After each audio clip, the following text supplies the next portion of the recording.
Hello students, welcome back. In this video, we'll discuss other operations on the queue object or queue ADT. So here we'll call empty function, right?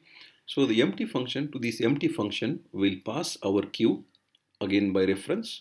We'll pass the queue by reference, and empty will check if the queue is empty. It will return 1, saying that the queue is empty. If the queue is not empty, it will return 0, saying that the queue is not empty. So whenever I want to call this empty, what will I do? Let's say the name of the function is empty, right? So I will call this is empty. Let's say from main I'm calling, and to this is empty, I'll pass the address of our queue object. So this will be my call is empty to this empty function. Hey is empty, check whether this queue is empty or not. I'm passing the address of my queue, right? So that this is empty will not create its own copy of my own copy of the queue. And this is empty will return 1 if the queue is empty, and it will return 0 if the queue is not empty. So that means it is going to return either 0 or 1. So I'll store this in maybe some variable, or I'll directly use the result in some operation, right? So but this is going to be my call to is empty. Hey is empty, check whether this queue is empty or not. So this is our, as empty is going to return 1 or 0, the return type of this is empty will be int is empty. As we are passing the address of the queue type variable, so the pointer here will be, whenever you are passing the address, you need to have a pointer, right? Pointer, let's say name of the pointer is p. Now what is the type of this p? It depends on what type of variables address you are passing to this p. I am passing the address of the structure queue type variable, so I'll write here struct. And if you use type def, you need not write this struct. I am assuming that we are not using type def, that's why I'm writing the complete variable, complete data type struct queue, right? So to this is empty, we pass the address. That address will go inside this p, right?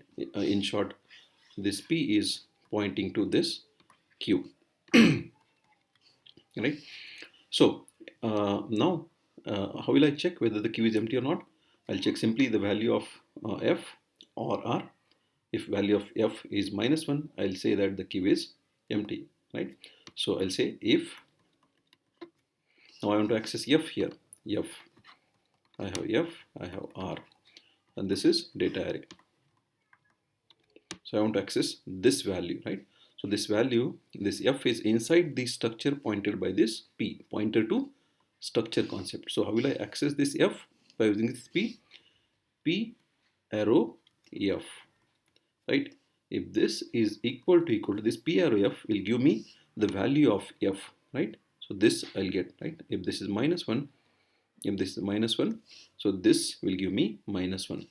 If this p arrow f, that means if f is equal to -1, I'll say that indicates the queue is empty. So in this case, I'll return 1. 1 means true. The convention here is 1 means true, right? So if the queue is empty, I'll return 1, else return 0.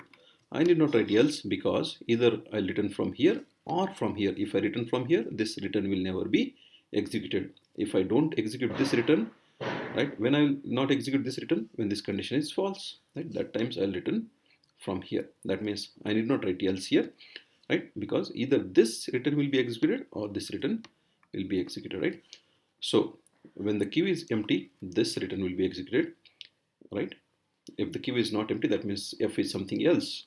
It's not -1, right? So that time I'll return a 0, indicating that queue is not empty. So the convention here is 0 means negative, 1 means positive, right? 1 means yes, 0 means no, right?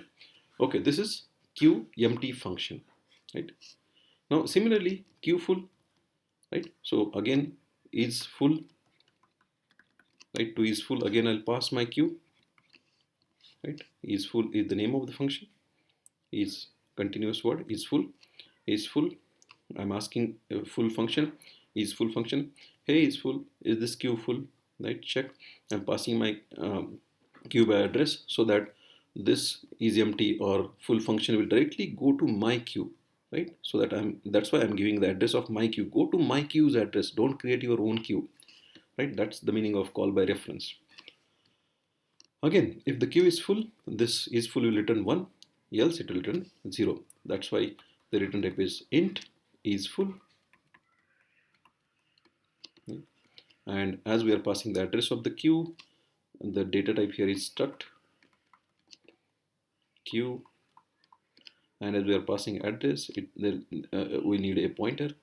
Again, the name of the pointer is p. Same situation, right? Queue is pointed by p. So how will I check whether the queue is full or not? If r equal to last location. What is the last location?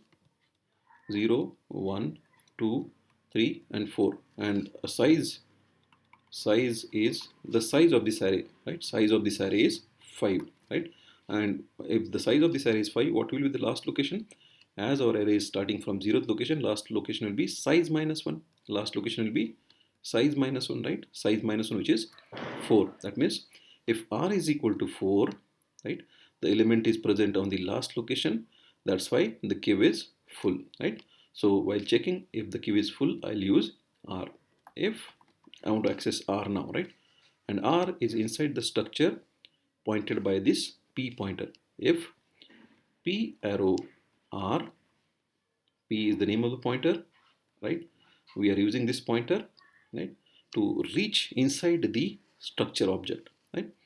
And the name of the element which I want to access, p arrow r equal to size minus 1, right? Size minus 1.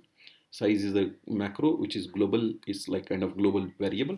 So this is accessible directly from any function inside the program. If r is equal to p arrow r is equal to size minus 1, that time I'll say yes, queue is full. I'll return 1, right?